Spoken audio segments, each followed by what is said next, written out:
ఆత్మబోధ. ఆత్మబోధలో నేను మనం చెప్పుకున్నాం. ఆత్మజ్ఞానం అన్నటువంటిది వినా మోక్షో న సిద్ధ్యతి. జ్ఞానం వినా మోక్షో న సిద్ధ్యతి. మనకి మోక్షం కావాలి అంటే ఆత్మజ్ఞానం అవసరం. మరి ఇప్పుడు డాక్టర్ కావాలంటే ఏ జ్ఞానం అవసరం? ఇంజనీరింగ్ జ్ఞానం సరిపోతుందా డాక్టర్కి? చాలు. దానికి ఎంబీబీఎస్ విజ్ఞానమే కావాలి. మరి ఇంజనీరింగ్ కావాలంటే ఎంబీబీఎస్ విజ్ఞానం సరిపోద్దా?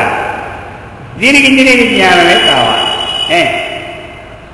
మనం కలెక్టర్ కావాలంటే ఐఏఎస్కి విజ్ఞానం కావాలి. అర్థమైందా? అలా మోక్షం కావాలంటే ఆత్మ యొక్క జ్ఞానమే కావాలి.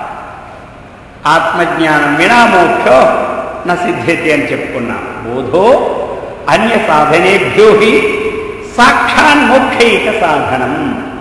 పాకస్య వన్యవత్తు జ్ఞానం వినా మోక్షో న సిద్ధ్యతి అని చెప్పుకున్నాము. కాబట్టి ఆ జ్ఞానం కావాలి మనకి. ఏ జ్ఞానం? ఆత్మ. ఆత్మ విజ్ నేను, బ్రహ్మ విజ్ నేను. ఆత్మ విజ్ నేను, బ్రహ్మ విజ్ నేను. ఆత్మ విజ్ బ్రహ్మ, బ్రహ్మ విజ్ నేను. ఆత్మనండి, బ్రహ్మనండి, నేను అనండి. ఇవి సమానార్థకాలు. ఆత్మ అనేది సంస్కృత పదం ఉంది, తెలుగు పదం ఉంది. బ్రహ్మ అనేది సంస్కృత పదం ఉంది, తెలుగు పదం ఉంది. నేను అనేది కేవలం తెలుగు పదమే, ఇది సంస్కృత పదం కాదని. అందుచేత ఈ ప్రకారముగా తన యొక్క విజ్ఞానం పొందడమే మోక్షం. మోక్షం అంటే ఎక్కడికో వెళ్తే మోక్షమో లేదు. ఎక్కడికో వెళ్తే ఏం లాభం? అక్కడ ఉన్నటువంటి పుణ్యప్రభావం మనకొచ్చి మనము పవిత్రులమయ్యి మన అంతఃకరణంలో దుర్వాసన పోయి సద్వాసన ఉదయమై మోక్షానికి తగినటువంటి విజ్ఞానాన్ని సంపాదించుకోవడం అంతఃకరణం తయారవుతుంది. కాబట్టి ఈ ప్రకారముగా జ్ఞానం అన్నటువంటిదే మోక్షాన్ని కలుగు చేస్తుంది. అయితే కొంతమంది అడుగుతారు, మరి జ్ఞానమే మోక్షాన్ని కలుగజేస్తే కర్మ ఎందుకు మోక్షాన్ని కలుగజేయదు సాక్షాత్తుగా అని ప్రశ్న. సాక్షాత్తు మోక్షానికి జ్ఞానం సాక్షాత్ సాధన అంటే దగ్గర సాధన అంటాం కదా, నజదీక్ సాధన అంటాము కదా. కాబట్టి ఈ ప్రకారంగా మరి కర్మ ఎందుకు కాకూడదు అంటే అది చెప్తున్నారన్నమాట. ఎందుకు? మనకి జ్ఞానం కలిగితే ఏం పోతుంది? అజ్ఞానం పోతుంది. జ్ఞానం కలిగితే అజ్ఞానం పోతుంది. అయితే మరి అజ్ఞానం అన్నటువంటిది కర్మ ద్వారా పోదా అని ప్రశ్న. మనం చేసే కర్మ ఉంది, అది డైరెక్ట్గా అజ్ఞానాన్ని నివర్తింపదా అని ప్రశ్న. అంటే అంటున్నారు, అవిరోధితయా కర్మ నా విద్యాం వినివర్తయేత్ విద్యా అవిద్యాం నిహంత్యేవ తేజస్తిమిర సంఘవతో చెప్తూ ఉన్నారు. అవిరోధితయా కర్మ నా విద్యాం వినివర్తయేత్ విద్యా అవిద్యాం నిహంత్యేవ తేజః తిమిర సంగవతు. అంటే అజ్ఞానానికి కర్మకి విరోధం లేదు. పాయింట్ అర్థమైంది కదా. జ్ఞానం వల్లనే అజ్ఞానం పోతుంది సిద్ధాంతం. పూర్వపక్ష అడుగుతున్నాడు అంటే ప్రశ్న వేసేవాడు, కర్మ వల్ల ఎందుకు అజ్ఞానం పోదు అని అన్నాడు. కర్మ అంటే ఏంటి? మనం చేస్తున్న కర్మలన్నీ కర్మలే. వదిలేసి పనులు కర్మే. పోనీ అవి మనకు వదిలి పోషణకు అనుకుంటే ఈ యొక్క దైవ కర్మ కూడా చేస్తాం. దేవతారాధన చేస్తాం, దేవతలకి జపం చేస్తాం, అది కర్మే. పూజ చేస్తాం, అది కర్మే. యజ్ఞం చేస్తాం, అది కర్మే. ఇక్కడ తుడుస్తాం, అది కర్మే. అయితే ఈ కర్మ వల్ల అజ్ఞానం ఎందుకు పోకూడదు అని ప్రశ్న వేశారు.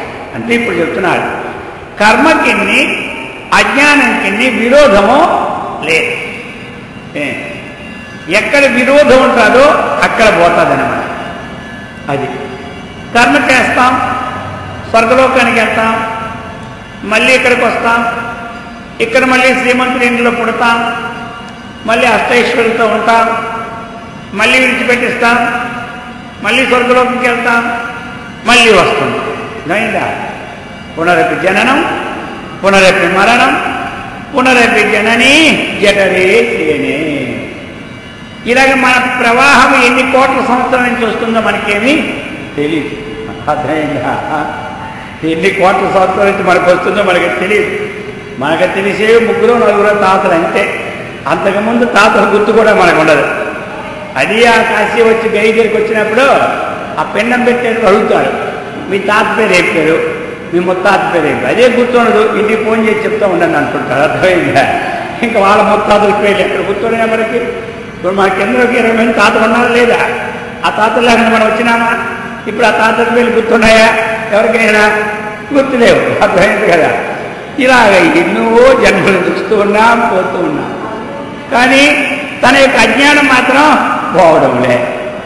మరి ఎప్పుడు పోతుంది అంటే తేజ తిమిర సంగవతు. అయిందా? చీకటి పోవాలి అంటే వేరే ఉపాయం ద్వారా చీకటి ఎప్పుడు మనకి చీకటి పోవాలంటే సూర్యుని యొక్క ప్రకాశం రావాలి. పోనీ రాత్రిపూట సూర్యుడు కానీ ఇంట్లో లైట్ ఆగిపోయింది, ఇప్పుడు చీకటి అయిపోయాయి. ఇప్పుడు ఈ చీకటి పోవాలని 1,00,000 జపం చేసినా చీకటి పోద్దా? 1,00,000 జపం చేశాం, చీకటి పోవాలి, చీకటి పోవాలి, చీకటి పోవాలి, 1,00,000 జపం పూర్తి అయిపోయాయి. లేదు, చీకటి పోవాలని 1 గంట ధ్యానంలో కూర్చున్నాం, పోయిందా? పోయింది. చీకటి పోద్దా? సరే, చీకటి పోవాలని 1,00,000 రూపాయలు దానం ఇచ్చాం, చీకటి పోద్దా? సరే, చీకటి పోవాలని ఇళ్ళల్లో ఊడ్చాం, పోతుందా? చీకటి పోవాలని పూజ దేవుడికి ప్రార్థన మొదలెట్టాం, పోతుందా? చీకటి ఎప్పుడు పోతుంది? చీకటి ఎప్పుడు పోతుంది? వెలుతురు వస్తేనే చీకటి పోతుంది.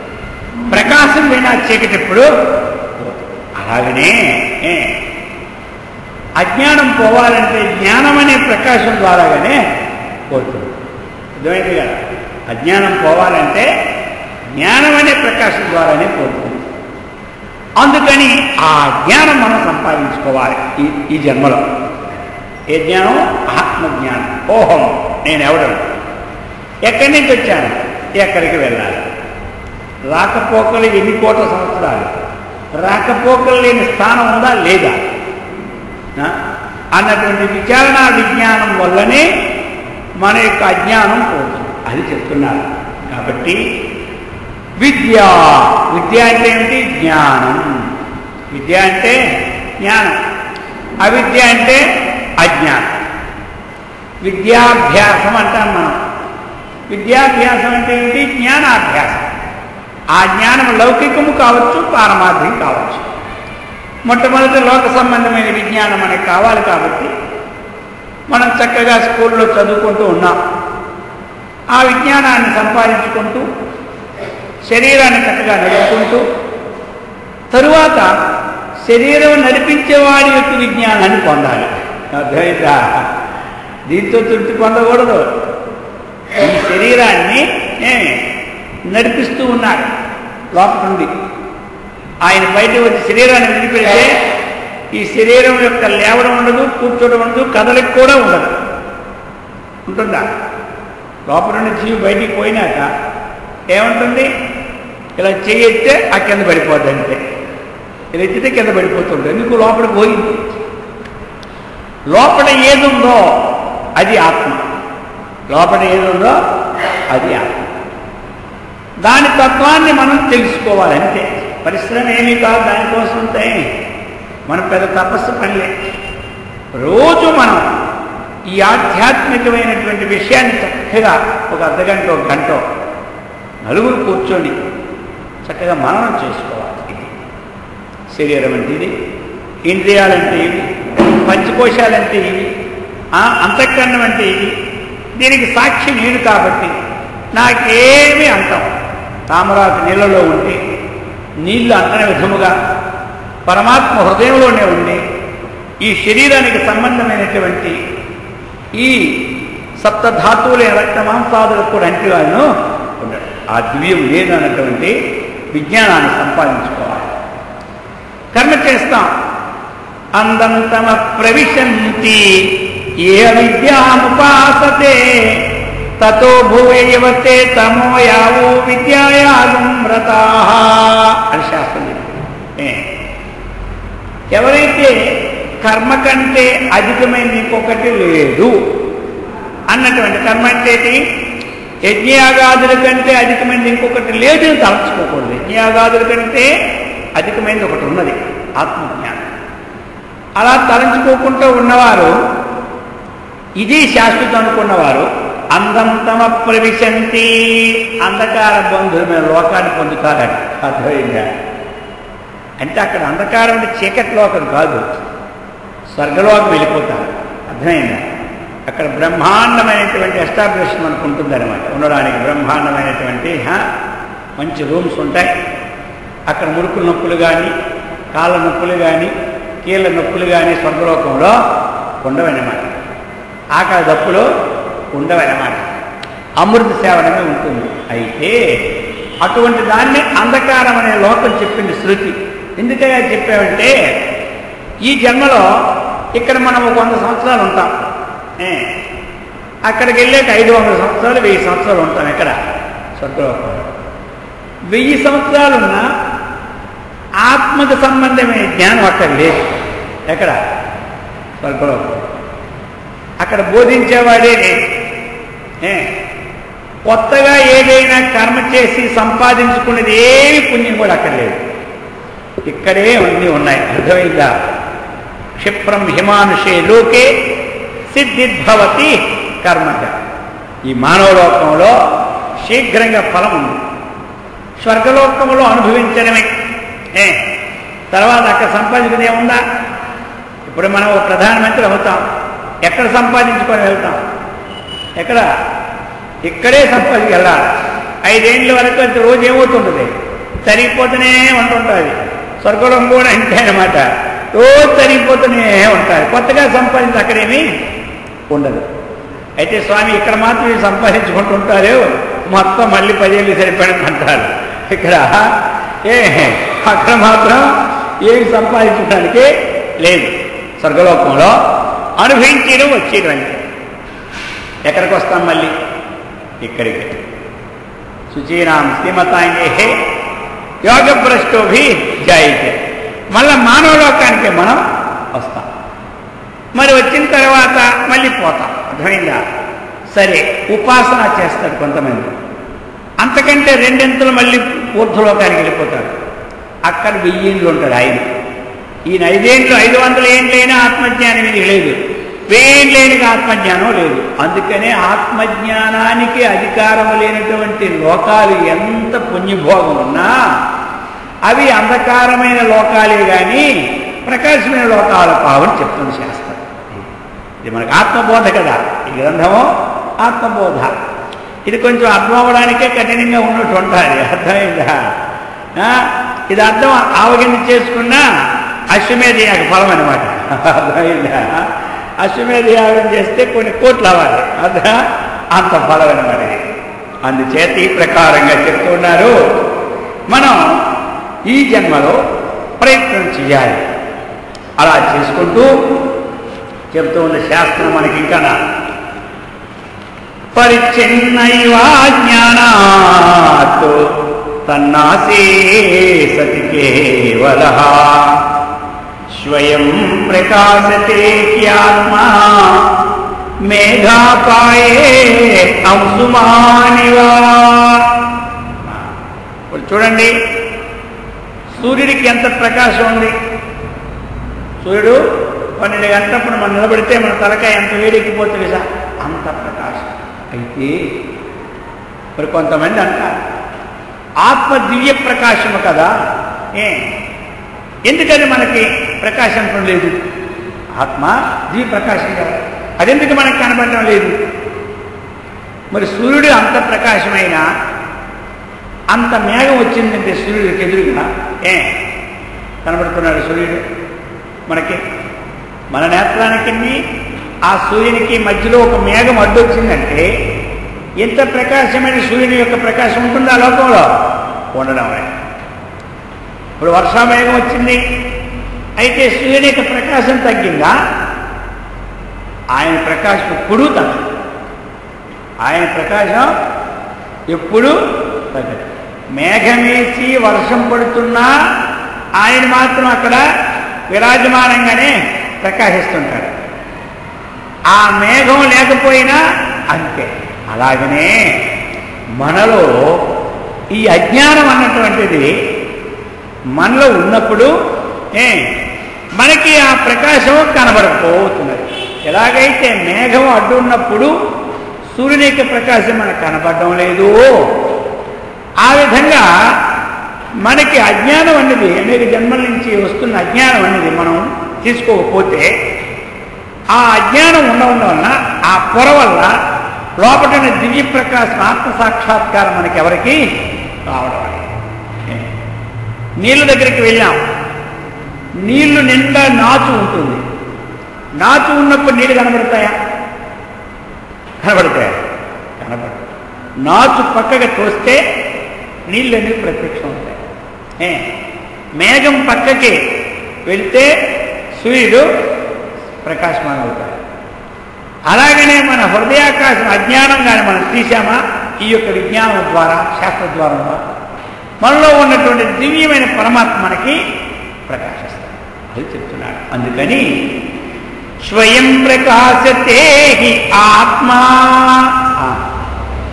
ఈ ఆత్మ ప్రకాశానికి ఎవరు ప్రకాశింప చేయలేరు. ఆత్మ స్వయం ప్రకాశం. మనం ఈ ఇంట్లో వెలిగించే ఒక దీపం ప్రకాశం చేసుకున్నాం దానికి, కానీ ఆత్మని వెలిగించేది ఎవరు అవసరం లేదు. అది స్వయం ప్రకాశం. అర్థమైందా? దానికి పరప్రకాశం లేదు. ఇంకొక కారణం వల్ల ఆత్మ ప్రకాశిస్తూ ఉన్నది అన్న మాట ఏమీ లేదు. సూర్యుడి ప్రకాశానికి ఒక కారణం ఉంది, చంద్రప్రకాశానికి కారణం ఉంది, అగ్ని ప్రకాశానికి కారణం ఉంది. అయిందా? నత్ర సూర్యో భాతి నచంద్రతారకం నేమా విద్యతో భాంతి కుతోయమగ్ని. శాస్త్రం చెప్పింది. కాబట్టి సూర్యుడు ప్రకాశిస్తున్నాడంటే ఇది పరప్రకాశమా స్వప్రకాశమా అని ప్రశ్న వస్తే సూర్యునికి స్వప్రకాశత్వమో లేదు, చంద్రునికి స్వప్రకాశత్వమో లేదు, అగ్నికి స్వప్రకాశత్వమో లేదు. ఎవరికి ఉంది? ఒక పరమాత్మకే స్వప్రకాశం. పరమాత్మ యొక్క దివ్యానుగ్రహ, అందులో ఒక తేజం అనేక అంశంలో ఒక్క అంశమైనటువంటి దివ్యశక్తి పరమాత్మ శక్తి సూర్యుల్లో ప్రవేశింపజేస్తే సూర్యుడు లోకమంతా ప్రకాశింపజేస్తున్నాడు. చంద్రుల్లో ఒక శక్తి ప్రవేశం చేస్తే చంద్రుడు లోకమంతా ప్రకాశం చేస్తున్నాడు. అగ్నిలో ఒక శక్తి ప్రకాశమిస్తే అగ్ని లోకమంతా వెలిగిస్తున్నాడు. కాబట్టి పరమాత్మ స్వయం ప్రకాశమా పరప్రకాశం అనే ప్రశ్న వస్తే ఏం చెప్పాలి? పరమాత్మ ఇంకొక ప్రకాశము కానీ ఇంకొక ప్రేరణ ద్వారా వెలిగేది కాదు. ఆయన నిత్య శుద్ధ బుద్ధ ముక్త స్వరూపుడు, సచ్చిదానంద స్వరూపుడు, స్వయం ప్రకాశమాను. అది మనలో ఉన్న జ్యోతి ఉంది కదా, ఇది స్వయం ప్రకాశం. ఏ జ్యోతులన్నీ రాత్రి చీకటైపోయినా తనలో ఉన్న విజ్ఞానం ఎప్పుడు చీకటి కాదు. అర్థమైంది కదా? తనలో ఉన్న విజ్ఞానం ఎప్పుడు చీకటి కాదు. తన బుద్ధికి, ఇంద్రియాలకి, మనస్సుకి కూడా ప్రారంభం చేస్తూ ఉన్నాడు.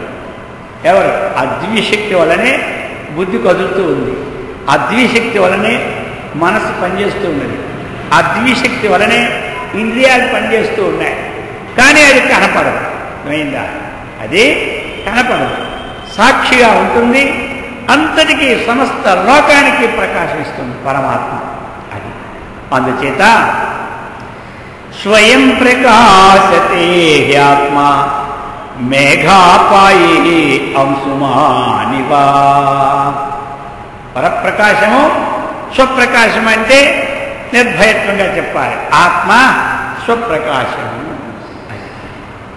కాబట్టి అందుకు చెప్తున్నారు. మరి మనకి జ్ఞానం అనేది అవసరం. ఏ జ్ఞానం కావాలి మనకి? ఆత్మజ్ఞానం కావాలి. తనకి ఎవరైనా అడిగినప్పుడు నేను పరమాత్మని ఎవరైనా చెప్పగలమా? చెప్పలేదు. వాస్తవంగా పరమాత్మ మనం అందరం ఉన్నాం. కానీ పరమాత్మని చెప్పగలమా? చెప్పలేము. ఎందుకు చెప్పలేము? మధ్యలో ఒక అజ్ఞానం ఆవరణ ఉంది. ఈ శరీరమే నేను, ఈ ఇంద్రియాలే నేను అన్నటువంటి. ఇప్పుడు జగద్గురు శంకరాచార్యులు వారు దేశమంతా పరిభ్రమిస్తున్నారు. పరిభ్రమిస్తుంటే ఒకనొక వెళ్ళారు మన రాష్ట్రం. వెళ్ళేసరికి ఆ రాష్ట్రంలో ఏమేమి తెలుసా? ఒక ఇంట్లో మంచి పండితుడు, వేద పండితుడు భార్య చక్కగా రోజు యజ్ఞం చేస్తారు. నిత్యాగ్నిహోత్రం. సంధ్యావనం ఎలాగో వాళ్ళు నిత్యం అగ్నిహోత్రం చేసినాకే భోజనం చేస్తారు. అలాంటి వారి గర్భాసులు ఒక కొడుకు పుట్టాడు. ఆ కొడుకు ఏం చేశాడు తెలుసా? పుట్టిన నుంచి మాట్లాడు. బడిలోకి వెళ్తాడు, మళ్ళీ వచ్చేస్తాడు. తిండి పెడితేనే తింటాడు. పనికి పరారు, తిండికి తయారు కాదు అతను. అర్థమైందా? మనలో కొంతమంది పనిసరికి పరారైపోతారు, భోజనానికి మాత్రం ముందు వచ్చేస్తారు. అర్థమైందా? ఆయన అలాంటి వాడు కాదనమాట. పనిసరికి ముందుంటాడు, తిండి మాత్రం తినడం. చదువు మాత్రం వెళ్ళడం, స్కూల్కి వెళ్ళమంటే వెళ్తారు, ఇంటికి వస్తారు. ఇలా గడిచిపోతుంటే అతనికి 20 ఏళ్ళు దాటిపోయినాయి. ఇలాగే జరుగుతుంది. సరే, ఆ ఊరు శంకరాచార్యులు వెళ్ళారనమాట.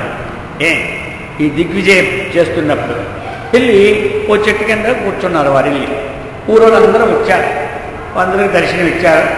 సరే, ఆయన చెప్తున్నారు శంకరాచార్య వారు. సరే, ఈ స్వామివారు వచ్చారు కాబట్టి మన కుర్రవాడు మాట్లాడటం 20 సంవత్సరాలు బట్టి అక్కడ తీసుకుపోదామని తీసుకెళ్ళి ఆయన నమస్కారం చేయించారు.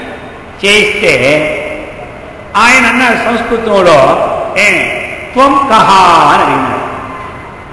ఎవరు? శంకరాచార్య. త్వం అంటే నీవు, కహా అంటే ఎవరు సంస్కృతంలో అన్నాడు. సంస్కృత భాష కదా. అని త్వం కహా అన్నాడు.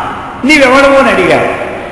20 సంవత్సరాలు బట్టి మాట్లాడలేదు అతను ఇంట్లో. ఇప్పుడు అంటున్నాడు, అహం దేహత్రయాతీత పంచకోశ విలక్షణ అన్నాడు. ఎవరు? ఆ కుర్రవాడు. 20 సంవత్సరాల వరకు ఏమీ లేదు. ఇప్పుడు చూసారా, అహం దేహత్రయాతీత అన్నాడు. అంతేగాని వాళ్ళ నాన్నగారు చెప్పిన పేరు కానీ చెప్పినాడా? మనది పలాని గోత్రం అని చెప్పినా మనం ఏం చెప్తే మీరు ఎవరంటే నేను పలాని రామలింగేశ్వరుడండి, పలాని గోత్రం అండి, పలాని ఊరండి, పలాని దగ్గర అని చెప్పేస్తాం. అడ్రస్ అంతా మనం ఏమి చెప్తాం. ఈ అన్నిటికీ సాక్షిభూతి నిత్య శుద్ధ బుద్ధ ముక్త స్వరూపుడు చెప్తున్నా మనం చెప్పగలమా? చెప్తే చకాకేవాడు పిచ్చివాడిలాగా ఉందనుకుంటా లోకంలో. అర్థమైందా? కాబట్టి ఈయనేం చెప్పినాడు? నేనేమో దేహత్రయాతీత, నేను దేహానికి కారణదేహము, మనకి స్థూల దేహము, అదే సూక్ష్మదేహము, ఈ 3 దేహాలకు అతీతున్నాను. సమస్తానికి సాక్షిని అన్నాడు. నిత్య శుద్ధ బుద్ధ ముక్త స్వరూపం అన్నాడు. అప్పుడు అనుకోడు శంకరాచార్య వారు, ఈయన జ్ఞాని. వాళ్ళు చూశారు నిత్యం అగ్నిహోత్రాలు చేస్తూ ఉంటుంటే మా కొడుకులో ఇలాంటి వాడు పుట్టిన వారు అనుకున్నారు 20 ఏళ్ళ వరకు. ఎందుకంటే భగవద్గీతలో చెప్పినాడు, శుచీనాం శ్రీమతాంగే యోగ భ్రష్టోభిజాయతే అథవా యోగినామేవ కులే భవతి ధీమత. ఈ జన్మలో ఎవడు వైరాగ్యశీలుడి ఆత్మతత్వాన్ని అభిషిస్తూ ఉన్నాడో, ఆత్మతత్వాన్ని విచారణ చేస్తున్నాడో, ఆ తత్వం పూర్తిగా పొందక పూర్వం ప్రారంభవశాత్తు శరీరాన్ని విడిచిపెడితే అతడు వచ్చే జన్మలో యోగులు ఎన్నో పుడతారు. ఇలాంటి ఉత్తమమైనటువంటి వారి వంశంలో పుట్టాడు కానీ ఏమి ఆత్మకు సంబంధించిన జ్ఞానం మరి ఎవరు కనబడలే ఆయనకి. అందుకే మౌనంగా ఉండిపోయినాడు. అర్థమైందా? ఇప్పుడు శంకరాచార్యులు వారు ఆత్మతత్వ జ్ఞానం కాబట్టి ఈయన అడగగానే చెప్పేసినాడు. సరే, శంకరాచార్యులు వారు అన్నారు, ఇతన్ని మా ఆశ్రమానికి పంపించేస్తారా అన్నారు. అర్థమైందా? వాళ్ళు అనుకున్నారు ఉన్న లాభం లేదు, మన దగ్గర ఉన్న మాట అర్థం లేదు, చక్కగా ఆయనతో మాట్లాడుతున్నాడు, ఆ విధంగా పోనీలే బాగుపడతాడు అని పంపించేసినాడు. ఆయన పేరేమిటి తెలుసా? హస్తామలకాచార్యుడు. ఆయనే హస్తామలకాచార్యుడు. జగద్గురు శంకరాచార్యుల వారు 4 మతాన్ని స్థాపించారు. మొట్టమొదట అర్థమైందా? నలుగురిని పెట్టారు ఉద్ధండుని. అందులో ఇతను ఒక ఉద్ధండు అయినాడు. ఎవరు? ఈ హస్తామలకాచార్యుడు. చూడండి, అందులో ఇతను ఒక పద్మపాదాచార్యులు, హస్తామలకాచార్యులు, తోటకాచార్యులు, సుధీశ్వరాచార్యులు. అంటే మండన మిశ్రుడు పూర్వం అతని పేరు. ఈయన ముగ్గురు బ్రహ్మచారులే. ఒక్క సుధీశ్వరాచార్యులే గృహస్థాశ్రమం నుంచి వచ్చాడు. ఆయన ఎలాంటి వాడు తెలుసా? గృహస్థాశ్రమంలో కర్మకాండకర్త.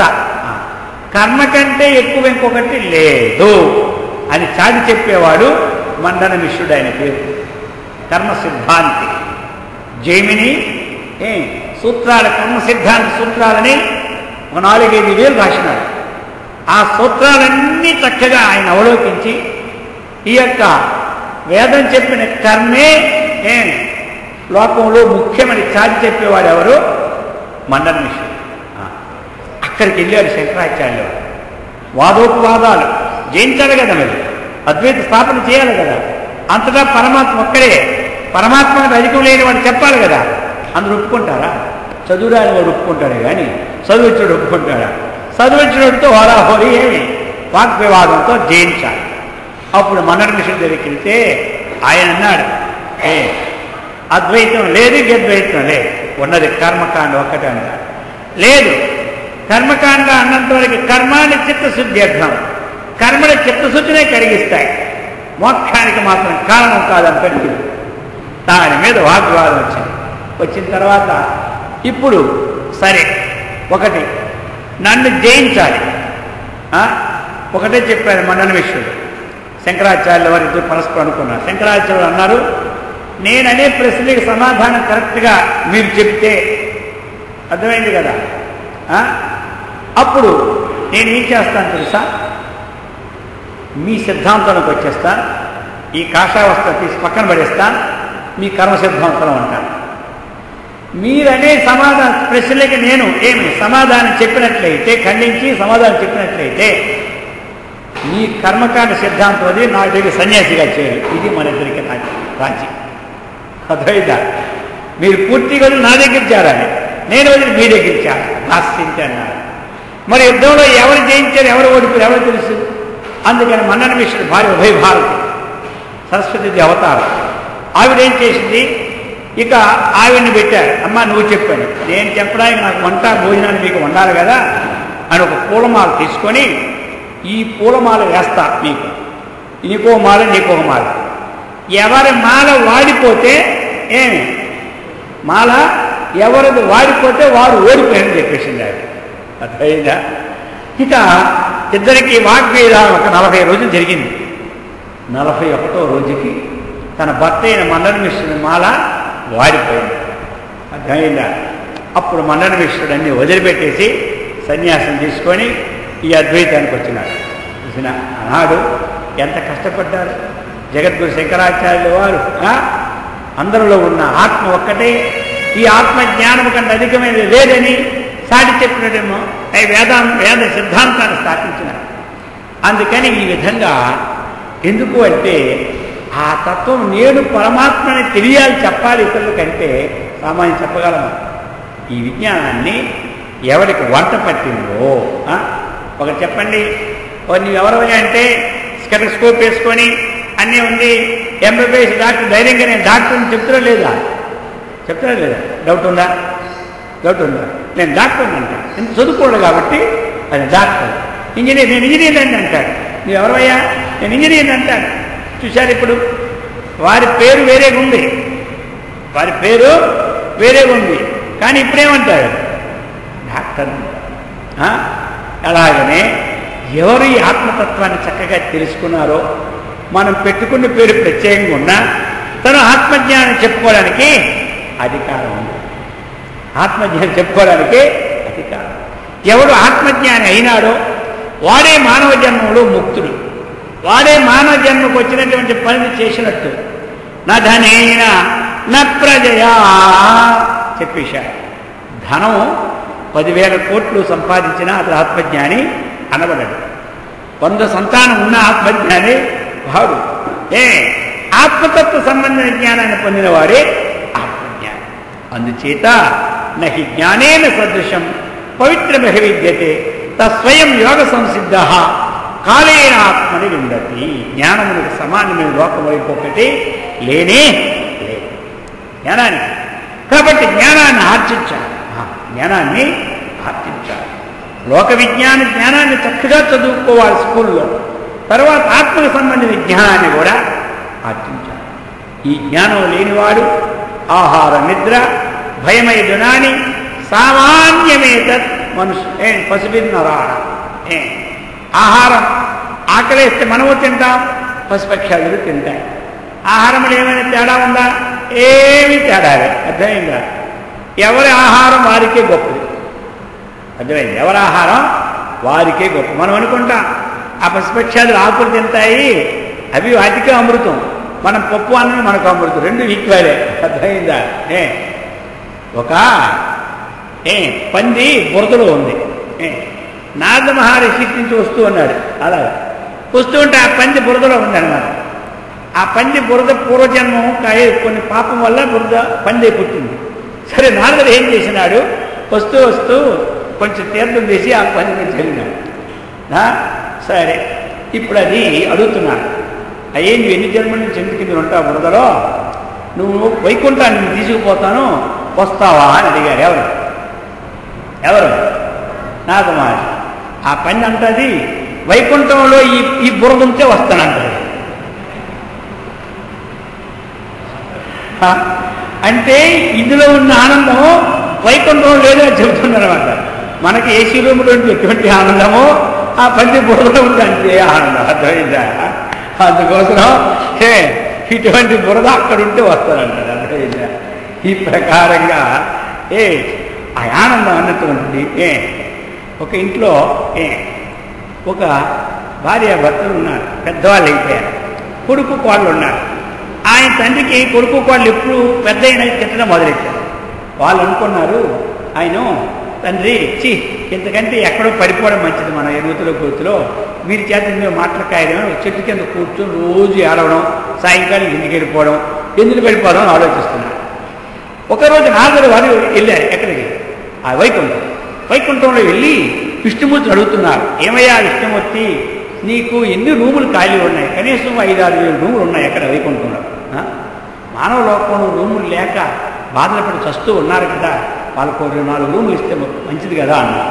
సరే అయితే నారదా, ఇగో 100 రూములు తాళాలు నీకు ఇచ్చిస్తున్నా, నీ ఇష్టం వచ్చిన తెచ్చి పెట్టుకో అని ఇచ్చేసినాడు. ఎవరు? విష్ణుమూర్తి 100 రూములు తాళాలు ఇచ్చేసాడు. ఎవరికి? నారదుడికి. ఆ తాళాలన్నీ ఒక రూములు వేసేసుకున్నాడు. ఒక తాళాన్ని వేసుకొని తాళం పట్టుకొని భూలోకం వస్తూ ఉన్నాడు. వైకుంఠం తీసుకెళ్ళి పెడేస్తాను, భూలోకంలో బాధపడిన వారందరికైనా ఉంటాడు. వస్తుంటే వీడి చెట్టు కింద ఎదురుస్తున్నాడు ఒక ఆయన, పెద్ద ఆయన. అన్న ఫస్ట్ కేసు బ్రహ్మాండం కేసు దొరికింది మనకి ఈరోజు అనుకొని, ఏమి స్వామి ఏమి ఏడుస్తున్నాడు? ఏమి ఏడిస్తే మీరు అంతా ఆర్చగలదా, తీర్చగలదా? మీరు తోడు మీరు కొంట అన్నారు. మీరు పోవడం కాదే, నీకేం చెప్పండి, నీ పేరేమిటో? నా పేరు నారదుడు. మీరేనా నారదుడా? పుస్తకాలు చదువుతూనే ఉంటుంటాను, అక్కడక్కడ నారద మహర్షి వారిని చదువుతుంటారు. మీ పేరా? అయితే ఏమిటి సంగతి? నీకేం జరిగింది? ఏమి పెద్ద అయిపోయాం, కొడుకు కోళ్ళ చూడడం లేదు, తిట్టడము కొట్టడం వరకు వచ్చేసింది మాకు, అందుకని మేము ఎక్కడో పడిపోవాలి, నువ్వు ఎక్కడా పడిపో. అర్థమైందా? రా, ఇగో వైకుంఠుడు తాళాలు ఇచ్చాడు నాకు ఇప్పుడే, 100 తాళాలు, ఒక రూము, నీకు అటెచ్చాడు బాత్రూమ్, ఏం టైం ప్రకారం అన్నీ జరుగుతాయి, నువ్వేం కష్టపడక్క వచ్చే అన్నాడు. వచ్చి రమ్మంటే ఇప్పుడు ఈయన అంటాడు, అయితే ఒక్క పని, మీరు ఏ పనైనా చేయగలరు, ఒక్క పని చేయండి, ఆ వైకుంఠం సంగతి అలగుండి కానీ నేను చెప్పినట్టు ఈ రోజు నుంచి నా కొడుకు కోళ్ళు విన్నట్టు చేసేయండి, అంతే చాలు, ఇదే నాకు వైకుంఠం అంటారు. చూడు, సాక్షాత్తుగా వైకుంఠం ఇస్తామన్నా ఈయన చెప్పినట్టు కొడుకు వాళ్ళు వింటే అదే వైకుంఠం అంట. అర్థమైందా? అందుకని ఎలా ఉంటారు చెప్పండి ఇప్పుడు మనకి వైకుంఠాలన్నీ. అందుకని ఏమిటి అంటే ఈ విజ్ఞానాన్ని మనం సంపాదించుకోవాలి. ఏం సంపాదించుకోవాలి? అది అప్పుడు మనకి ఈ విషయం తెలుస్తుంది. ప్రకృతి సంబంధమైనటువంటి ఆత్మకు సంబంధమైన ఆ విధంగా మనమందరం నిజంగా ఎవరో తెలుసా? నిత్య శుద్ధ బుద్ధ ముక్త స్వరూపులము, సచ్చిదానంద స్వరూపులము. కానీ మన స్వరూపం మనకి తెలియదు. ఇంకొక ఉదాహరణ చెప్పి వదిలిపెట్టేస్తా అయిపోతే. ఎలా అంటే ఒక గొర్రెలు వాడు, ఆయన 10,000 గొర్రెలు ఉన్నాయి. ఎన్ని? 10,000. ఆ 10,000 గొర్రెలు కొండకి తీసుకెళ్తారు. రోజు వస్తూ ఉంటాయి. 10,000 గొర్రెల్లో ఏ గొర్రెలు ఎక్కడ ఎవరు చూస్తారా? ఈ కొండకు వెళ్ళిన తర్వాత అక్కడ ఒక సింహం, పిల్ల సింహం, అది ప్రసవించిన టైం నిండుంది పడుపు. తక్కువని ఒక వేటగాడు పేలిస్తే ఆ సింహం ఏం చేసింది? ప్రసవించేసి పిల్లని ఈ తాకిడికి, గుండు తాకిడికి ఆ సింహం పోయింది. సరే, ఈ ప్రసవించిన సింహాన్ని దిక్కెవరు లేరు పిల్లకి. ఈ పిల్ల ఏం చేసింది? ఏది దిక్కు తోచకపోతే ఆ గొర్రెల మంద ఉంది కదా, ఆ గొర్రెలు కలిసిపోయి, ఎవరు? సింహం పిల్ల. గొర్రెల్లో కలిసిపోయి రోజు వేటకు వెళ్ళడం రావడం, వాడుతున్నట్టుగా గొర్రెలతో మేతకు వెళ్ళడం రావడం. ఈ కొన్నాళ్ళు వేసరికి ఇదేమనుకొని తెలుసా? ఏమనుకోండి? సింహం పిల్ల అనుకుంది, గొర్రె పిల్ల అనుకుంది. 10,000 మంది తన స్నేహితులు ఉంటే గొర్రె పిల్ల అర్థమైనట్టుగా మరి చిన్నప్పటి నుంచి అలవాటు గడ్డి తినడం, ఆకులు తినడం, ఇక మేము అన్నం వాడుతున్నట్టుగా వారికి మొదలైపోయింది. ఇలా కొంతకాలం అయిపోయేసరికి, కొంతకాలం ఆ అడవిలో సింహం చూసింది. ఏది మేకల మందులో, గొర్రెల మందులో ఈ పిల్లని చూసింది. అరే, రాజాది రాజు సింహము గొర్రెల మందులో కలిసిపోయింది ఈ పిల్ల. కాబట్టి నా జాతి పిల్ల ఎందుకు కలిగడమా? అర్థమైందా? దీన్ని మనం సపరేట్ చేయాలని ఆలోచించి ఒకరోజు ఈ గొర్రెలన్నీ వెళ్ళిపోయినాక ఆ సింహం పిల్ల ఆ పక్కన ఏదో నీళ్ళు తాగుతూ ఉంటుంటే అక్కడికి వెళ్ళింది ఈ పెద్ద సింహం. వెళ్ళి ఇలా రా తీసుకుంటా, నువ్వెవరో తెలుసా అన్న. నాకెందుకు? నేను గొర్రెను అంటున్నాను. నువ్వు గొర్రెవు కాదు అని అంటుంది. ఎవరు?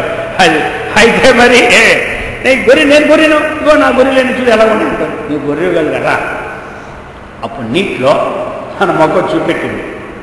తన ముఖం, నీ ముఖం చూసుకో, నా ముఖం చూడు. ఇప్పుడు ఆ గొర్రెల ముఖం చూడు. నీటిలో తన ముఖం చూపెట్టింది, చూసింది. తన ముఖం చూసుకుంది, ఆ ముఖం చూసింది. ఇప్పుడు నువ్వు ఎవరు చెప్పు?